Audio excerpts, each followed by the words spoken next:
What up, YouTube? We back at it again. We are looking at some MGK. Do me a favor, if you're new here, if you're not new here, run over to MGK's page. Please go like and subscribe. If you like what I do, please like, comment down below, subscribe. All right. We're looking at Don't Let Me Go. This came by way of Patreon. By the way, the best way to get me is always on Patreon. If you have any requests, anything you want me to do, run over there. It's free. Set up an account. Come hang out. Drop a comment. First post for reaction requests. Cool. Let's see what looks like. He's just him and a piano and a bunch of stones, getting those energy levels on point, right? Let's dive in.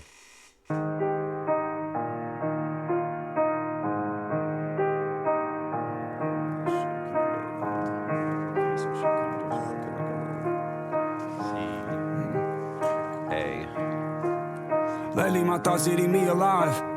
Laid in the bed thinking maybe that hate will finally go away if I'm not alive. Wish I didn't listen, just like I wish they would understand me one time. I had a breakdown and tatted my entire body except one line. Everything's just fine. Slipping again, there I go slipping again. I'm acting different again. I see my family's reflection every time I look in the cup and I sip it again. After the sins, tell me after all the sins, will I be mentioned again? Why do I care? If in the end it's just me and God, like I'm Christian again.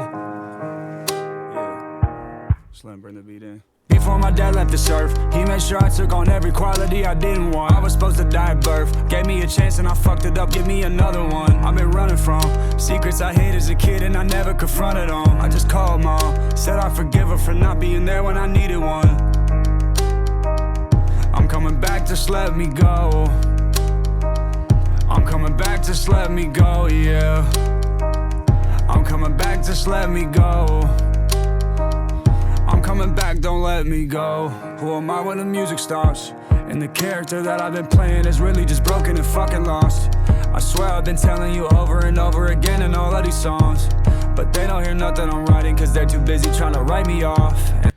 Alright, so this is like a self-reflection song. Dealing with just straight up, wearing his mental issues and the things that he's dealt with on his sleeve. I'm talking about issues with his dad, his family, basically like kind of painting a picture for those that don't know of sort of what he's dealt with and where he came from with, basically as to why he doesn't really let anybody in or really trust anybody, and has, sort of puts on this persona as this, he's got this kind of rough exterior, right? And he sort of goes through, goes through his life with that chip on his shoulder that he gained, more like a boulder now on his shoulder from what he's gone through in childhood till now, dealing with adversity and whatnot, and it's kind of fucked him up in the head, and obviously with family issues, and he's had a lot of people around him pass, and just the path he's kind of chosen, and the people that have sort of surrounded him or that he's surrounded himself with, but I think that there is in the chorus there's a little bit of optimism, and in the name of the song, Don't Let Me Go, basically like almost saying kind of give me a chance, right? I may not be that dude anymore, or maybe I'm learning how to be vulnerable to some effect a little bit, and start to kind of let people kind of close to me and whatnot, but it's just MGK being sort of very, introspective. Not a ton to this. This is just an internal sort of portrayal of experience. It's a message song. It's not him rapping. There's not a ton of crazy bars that he spit. It's not him in his rock lane. It's just him, he just sat down, pen to paper. And, all right, so you want to know a little about me? Here you have it, right? And they go on and on and on. It's funny, because if we just sat and talked, you'd see that it's just hard for me to be vulnerable, because I blocked it off. I got trust issues. Growing up, no one was there to hear what I thought. My heart was broken like my ribs as a kid, when me and my father fought. Yeah, I'm medicating with something that I cannot pronounce, but it's what the doctor gave me. Rehab patient with a pen and some paper, the psychiatrist keeps evaluating. rehab patient with a pen and paper the psychiatrist he's evaluating. Interesting. So he's a patient with a pen and paper, right? Because he's writing it. He's writing these lyrics down, but a pen and paper talking about writing prescriptions for him, talking about psychiatrists, and that's what they do. They're basically therapists that are able to write prescriptions that will give you drugs. But you can't pronounce whatever. He's just, I'll just take it, whatever the fuck. But can I live with the fact that my hand wasn't on her stomach when we lost the baby? I don't got no one to turn to, cause everyone's dead in my life that was trying to raise me. Right, so he's talking about, again, like I just said, just real problems and shit he's had to deal with. So this is him opening up. Searching for someone to tell me who I really am. I don't know when I look in the mirror. Constantly dreading the day that the audience might not be screaming for me anymore. The feeling of dying alone and not leaving anything behind is my biggest fear. Kiss the person that I love as if I'm never coming back after I leave out the door. I'm coming back, just let me go. I'm coming back, just let me go, yeah. I'm coming back, just let me go. I'm coming back, don't let me go. I'm coming back, just let me go. I'm coming back, just let me go, yeah. I'm coming back, just let me go. I'm coming back, don't let me go.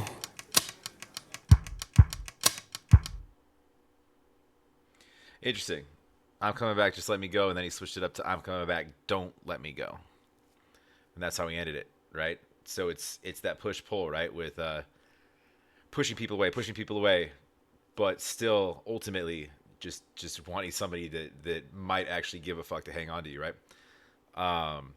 Interesting. Yeah, no, that's you get very he's that's what I like about MGK. One of the things I like about him is you get stuff like that that's and it's when you see artists like that will write from a place of like legit their own experiences, and you feel that, right? Because it's not just writing down a bunch of bullshit that sounds good. It's just these are real feelings, and the listener can feel that. You can tell. It doesn't it doesn't take a lot to tell if the words are authentic or not. I mean, somebody could write a song and try to make up a perspective, but you're not going to get it unless it's actually real. So you could tell he's been through a lot of this shit. And it does it when you humanize yourself as an artist, and when you're on a stage like he's on, that's where you become likable, more likable. I'm not saying that he wasn't likable. I'm just saying that you become more likable because you make yourself more relatable. It's those artists that are bulletproof, that that portray themselves as some sort of deity that's just above and beyond everything, and all things, mistakes and pain, and never had any blemish on their record, on their body, on their face. They're just nothing's ever wrong with them. That's the perfection. That's when you start creating like these fake representations of like and that's sort of like dangerous of what like oh well this person's never had anything wrong with them. It's good when you see that real side, right? No, that was good. I appreciate the rec. I haven't seen that yet, but yeah, I like MGK. I like I think he's widely versed in many genres. Whatever he wants to do, he can do. Honestly, I miss a lot of his rapping. My man can spit. Dude's a pretty nasty battle rapper. I got to do more of his rap stuff. But yeah, go throw MGK some love. Please go like and subscribe. If you like what I do, please like, comment down below, subscribe. Again, this came from Patreon. That's the best way to get me. So run over there if you haven't already. Come say what's up. It's free to join, and that's where most of my requests come from. So have a wonderful rest of your Monday, rest of my birthday. We'll talk to you on the next.